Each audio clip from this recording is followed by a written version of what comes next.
Hey everyone, welcome to our small footprint. My name is Nissa, and if you're new here, we are a family of 8 who live off-grid in Australia. As you can see, it is still raining, so it has been raining for like 4 or 5 days now. It means that the generator's going in the background as well. I don't know if that's going to come across on the video, but you might hear that low hum there, and we've still got rain hitting the solar panels as well. So things have been a little bit busy with the rain. It just causes some issues. We've got to make sure that we transfer water from back tanks to front tanks and none of them overflow, and we don't waste any water. We have a few spots in the roof that leak that we haven't been able to correct yet. Hopefully once we get the new building sorted, then we will have the space to move stuff to be able to fix some of the small issues in the current buildings and things like that. But of course we haven't made any progress in the new buildings because it's rained for 4 or 5 days. So, you know, we also had 2 trips to emergency. Karvik managed to stand back onto a piece of glass, like the, it was in a garbage bag. So it had broken, and then a jar had been broken and had been put into the garbage bin, and then the garbage bin the bag had been pulled out of the garbage bin and put on the ground near the gate because it was raining, and he stepped back on it and hit the back of his heel on the glass. Now it was a significant cut and it was flaring quite badly, and and because of where it wasn't going to be doable. I wasn't going to be able to steri-strip it or anything, so we took him to the emergency department and they decided to stitch it, but then we were changing the dressing last night and it just really didn't look great, so we took him back just to get it checked. They've okayed it, cleaned it all up, adjusted the dressing, things like that, and he's got to stay off it completely for 2 or 3 days because apparently part of the problem is that flexing of the foot means that the back of the heel compresses and stretches, and that's causing issues with the stitching. So he's got to basically not use his foot at all for a few days, which means no hopping, no standing on toes, nothing like that, which is great because it means he needs to be carried to the toilet and everything too. So anyway, so we've had that going on too. But what I wanted to share, and it's getting a bit late, but what I wanted to share was some videos about hot cross buns. So I like to make hot cross buns every Easter. I don't make them the rest of the time. I don't know why, because I don't make them, as I said before, I don't make them with the cross on them or anything. So it's not like it's actually intentional to make them for Easter, except that Easter time is when you make hot cross buns. So I've been making hot cross buns, and I posted the recipe, the basic recipe and standard ones up on Facebook, and I thought I might do a video up to show the hot cross buns that I've been making, because I've been making a variety of them. I'm going to make more. I'm going to make some for my neighbours as well over the weekend, and hopefully James will still end up coming out to help with the building, so I'll make some fresh for him too. But I made my standard chocolate chip one, so I've got that as the first part of the video, and then after that I made some alterations and made some lime blueberry ones and some blueberry choc chip ones using canned blueberries. So I thought that this was a good way to show you how you can adjust the ingredients within the basic recipe to make it work in whatever flavour you want to do with it. And then I, you know, topped it all off by making lime curd as well, some dairy-free lime curd to have with them. So I'm going to share all that with you today. I've got my notes here. Again, I still haven't got any ink for my printer, so I'm hand running them on note paper. I couldn't even find a pen today, so it's even in lead pencil. So I'm going to voice over this for you just to share the hot cross buns for Easter. So I mentioned that I shared the basic recipe on Facebook, so I posted the hot cross buns and everyone asked for the recipe, so I shared it there. Now I use a very simple ratio recipe for my hot cross buns slash, you know, like a fruit bun type thing, and these are just yeasted. I have made them with sourdough, but I'm just not doing sourdough at the moment. I just haven't got the energy or the time to do it, so I'm doing instant yeast for nearly everything. So these are yeasted. If you wanted to make them sourdough, you could put the starter in there. So say if I was going to do it, I'd probably do 50 grams of starter and drop the flour and the liquid by 25 grams each, and I'd let it proof overnight and do the shaping into buns in the morning and then the second proof the next day before baking them. But for the yeasted, it's simple, all in one day, over and done with. So I do a very simple recipe. I put it up on Facebook. I will put it in the description as well, and I put everything in the bowl. That's basically it. I put all the liquid in the bowl and then the flour, and then I knead it. So I use coconut milk. You can use any milk product that you want, but I use coconut milk, coconut cream generally speaking, which has a nice richness, and I haven't added any oil to these, and I probably could. A little bit of oil or another form of fat just to help keep them softer longer, but I haven't, because generally speaking hot cross buns aren't real nice the next day no matter what you do with them, unless you toast them, and if they're toasted then there's no need to add that fat to it, but you can. But the basic recipe doesn't have it. I don't generally use fruit. My kids adore dried fruit. Like, they will sit there and eat a kilo of sultanas between them in a half-hour flat, but you put it in a bread product and they pick it out and don't eat it. So I don't know what that's about, but that's what happens in my house. So I don't make fruited, and I don't like dried fruit in my fruit breads at all. Well, I don't like fruit breads. I don't like dried fruit much at all, to be honest. Dried fruit's really not my thing. I dehydrate stuff to use for teas and stuff, or I grind it up to use as a powder, but I'm not a huge fan of dried fruit in general, except in bliss balls and things like that. Like I use prunes and dates and apricots and stuff to make like bliss ball, protein ball type things, but I won't just sit there and eat it. But the kids will, but won't eat it in baked products anyway. So yeah, so I just throw it all in the bowl and I knead it. I still use the same spice mix as a standard sort of a hot cross bun. We use some allspice and some cinnamon, things like that, but I just do it with chocolate chips instead of fruit. So basic dough, put it all in the mixer, knead it all up till it's a nice silky smooth and it's pulling away from the sides of the bowl and onto the center hook. I then proof it to about double. Now in our temperatures at the moment we're sitting at anywhere from 18 to 22 Celsius, and by my timestamps here it took around about 60 to 90 minutes. I can't give exacts there because the timestamps on the video sort of start from the beginnings to the ends of the videos. It's hard to tell in iMovie. I could investigate it closer, but 60 to 90 minutes. You want it to around about double. I separated it into balls. Now I didn't weigh the dough, but I like my hot cross buns fairly small.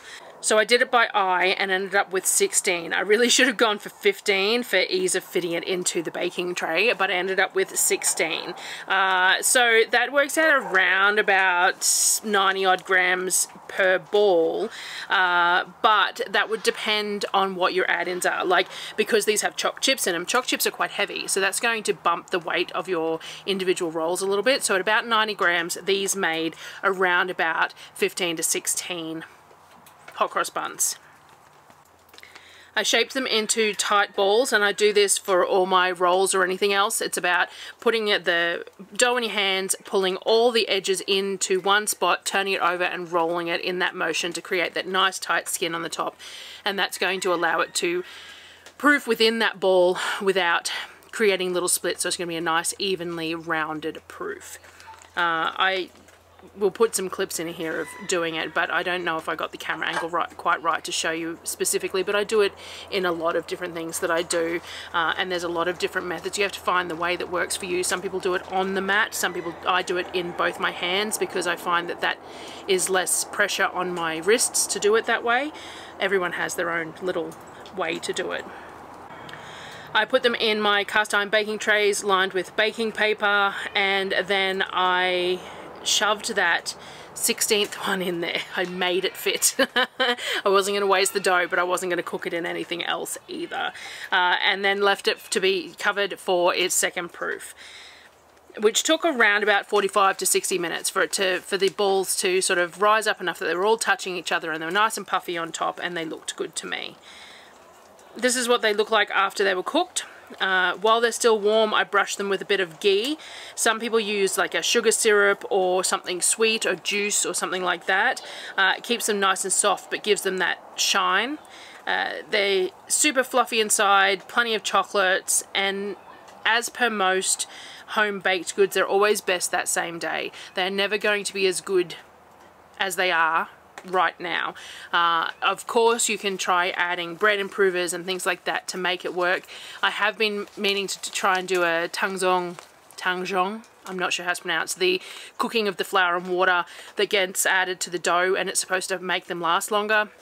things like that, but I haven't got around to it. And as I said, hot cross buns tend to be eaten all within a day or two. And also there was 2 left of these, like 3 days after they'd been made, sitting in a container on the bench, and one of the kids found them and said, oh look, there's hot cross buns. And I said, oh, they won't be real great, you know, but whatever. And they hoovered them. So, you know, my kids are really unfussy, which makes it handy for that sort of thing. After the success with the basic recipe, I wanted to make some different flavours. So I had some jars of blueberries on the shelf from when I canned blueberries last, and I have all this citrus that I've been working through. So I emptied a jar of the berries to drain over a bowl so that the berries would lose some of their liquid and be a little bit drier rather than being sopping in liquid. And then I decided to do a batch that was blueberry lime. I used some of the blueberry juice to make up the liquid component. So it's 380 mils of liquid, which is around about a tin of coconut cream. Which is why I like to use that measurement. So the 380 mils, I used like half the tin of coconut cream. The geese are walking past.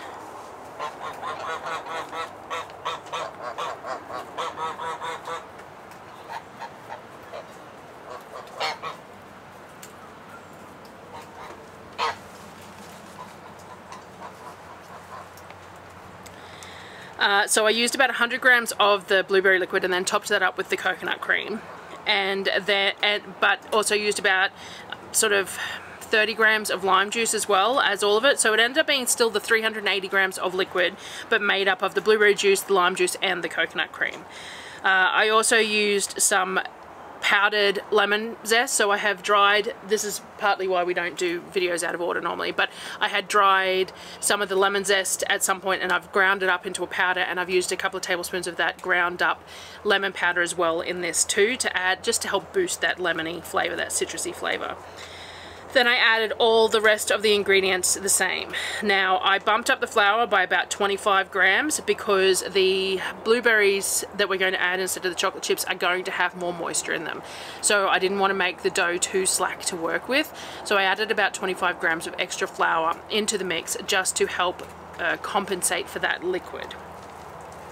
You can always add a little bit more flour later as needed, but I think the 25 grams should work for the quantity of blueberries. We'll see how we go.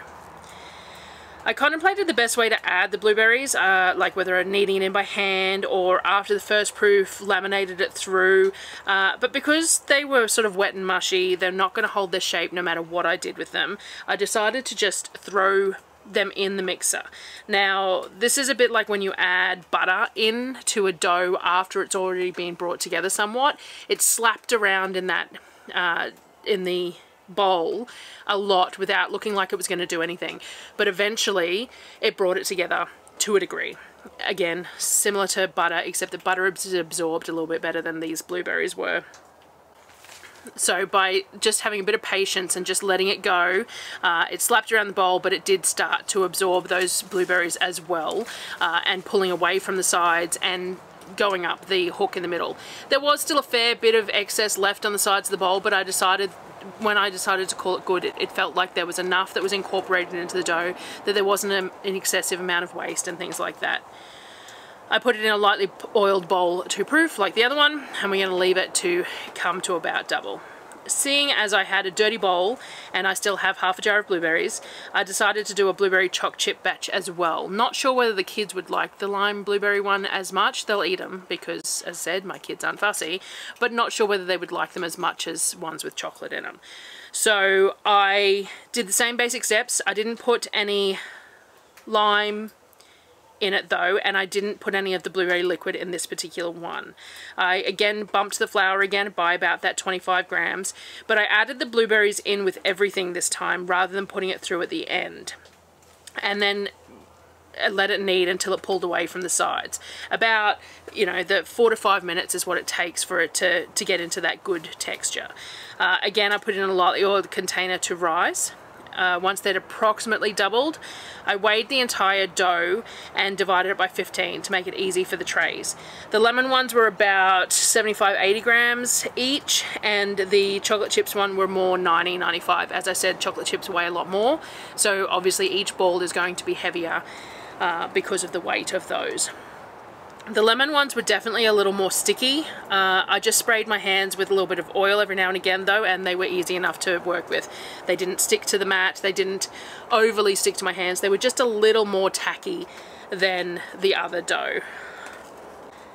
I put them in onto the paper-lined cast iron tray as the same as normal, and then moved onto the chocolate chip ones. The same process. I weighed the dough and then divided it by 15, and then balled it up into approximately that weight so that we would have 15 of them, because that's what fits well in this tray. Sometimes it'd be nice to have more spread out in the tray so they're not quite as high, which is what I do with my hamburger rolls, but the problem is that I can only fit 2 of these trays in the barbecue at a time. So if I want to spread them out onto more trays, then it means rotating them through the barbecue, and you've got issues with potential overproofing and things like that. So it's easier just to fit them all into 2 trays. This is what they looked like after they had proofed. It did take a couple of hours this time. The temps were a little bit lower, and the citrus ones were definitely slower due to the citrus in the dough as well. Cinnamon can impact dough as well, but I didn't have any cinnamon in either of these because they were the blueberry. But the standard chocolate chip one that I make with the cinnamon in it, it can make the dough rise slightly slower than you expect because the cinnamon can retard the fermentation a little bit. Instant yeast is not such a big deal. It's more of an issue when you're using it with sourdough, but it still can impact the rise just a little bit. Once they had their second proofing, I put them into the barbecue to bake. Now, I totally forgot that I had put them in there, or what time I'd put them in there. So I did use my temperature probe to check the internal temperature as a way to sort of decide if they were cooked or not. So the internal temperature of bread is generally about 99. So that's what you can use for checking sourdough and stuff. So it's a good way to check the internal temperature of bread if you're just not sure. And because I had forgotten, I put them in there. The barbecue was up a little high, so they browned quite significantly on the top, and I was unsure if that was because the temperatures were a little bit higher or whether they were actually done. So the temperature probe is a good way to just give myself a little bit of you know, an idea of what temperature the internal was, so that I know whether they were cooked or not. The lime ones ended up quite marbled, which is really lovely, but it has been raining for days, and it's like 5 p.m. by the time I finished cooking them, so I didn't get any decent photos of them fresh, which is unfortunate, because when they're fresh is when they're nice and fluffy and really photogenic and all that sort of thing. But that is what happened because the baking schedule just happened to end up that way. The next day I decided to make some lime curd to have with them, because you can't have too much lime, in my opinion. But you know, I had forgotten about all the artwork on my arm again, so you know, you'll have to excuse that. It's a current hobby. I think it's Lorcan at the moment who has a tendency to come and draw on me, and I don't even think about it. He's chatting to me and drawing pictures and whatever, and while I'm working, and it's cool. I make a dairy-free curd using coconut oil.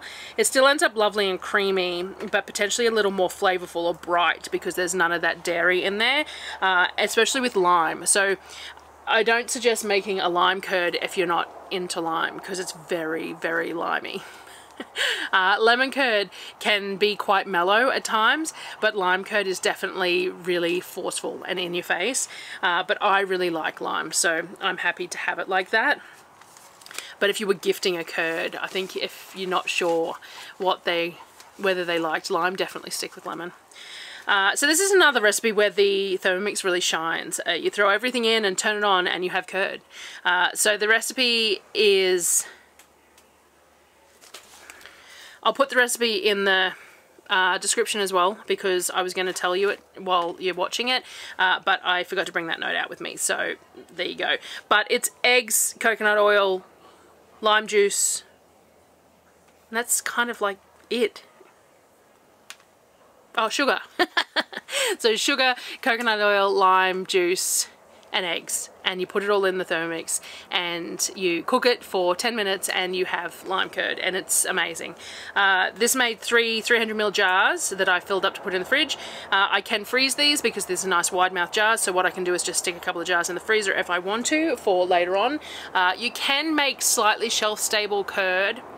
There's a whole rigmarole to it though. You have to start your canning water at a certain temperature and bring it up to temperature slowly, hold it at temperature for 25 minutes, etc., because you're pasteurizing the curd while you're canning it, but it still only has like a 3 to 6 month shelf life, so I don't feel like that's really worthwhile, especially when I'm only making small amounts. And then once you open it, you still have to eat it within a really short period of time. So I think if I want to freeze some of this, I will, but I might not. I might just use it, or I might gift it to people when I gift them the hot cross buns. We'll see. We'll make that call when it comes to it. But it filled the 300ml jars with enough left in the bowl for us to have some now. So what I did was I heated up some of yesterday's hot cross buns, one of each flavour. The kids have already eaten quite a few of them, but as I said, dinner was ready, and by the time they were, and I didn't even end up eating one hot, which is really sad because, as I said, they're best when they're fresh and warm. But anyway, so I put a little water in my pan, like I just used my cast iron pan. I put a couple of tablespoons of water on the edge and then warmed up the pan so that it started steaming, and then put the hot cross buns in the middle, not on the water but in the middle, and then put a lid on it. So sort of steaming and warming those hot cross buns in the pan, which gives them some good nice texture as well. I sliced them into 3 because I really wanted to try and show off the marbling, but they really should have been photographed yesterday, so it was really hard to show that marbling that showed up in there. But it was really, really pretty with the sort of yellowish dough and the bluish dough all sort of marbled in there. And I definitely will have to try some sourdough with the blueberry juice and maybe get some of that marbled sourdough. People, though, from what I understand, people who do the marbled sourdough mostly use powdered stuff like powdered blueberries or powdered the peas, the blue, mind blank, the blue flowers from the blue peas. So I don't think the liquid really comes through very well, and I didn't expect it to very much in the hot cross buns either, but it really did. It showed off really nicely. And then I served myself some with some lemon curd so I could take a photo, and lime curd so I could take a photo, and then I let the kids have the rest. So super tasty. It's really nice. Daryl actually came home with some ice cream for me last night because I haven't been feeling real great, and just some vanilla ice cream from the IGA, and I might, when I make the next lot, have them warm, have a little bit of ice cream with them because that would be really nice. They make quite a nice French toast as well, hot cross buns do, slightly stale hot cross buns, and I know a lot of people make like bread and butter pudding type things with them, but we're not huge fans of bread and butter pudding. I'm not a huge fan of the texture of it, to be honest. But even just some warm custard with them is nice. So we'll make quite a few more batches over the weekend because I'll gift some, and then just to make the most of it because I won't make them for the rest of the year. As I said, I'm not real sure why, but I don't. Maybe I'll make a variation of them for normal time, and I don't know, we'll see how we go. So that was how we do our hot cross buns. Super simple, and as I said, it could be adapted for sweetbreads at any point in time. I just don't know why I don't do them, but anyway, we'll see if we do them again. And thank you for watching, and I will see you on the next video, which will hopefully be another food prep video, and then the next one should be getting the rest of these buildings up. That would be really, really nice. But we shall see how we go. So I'll see you guys next time.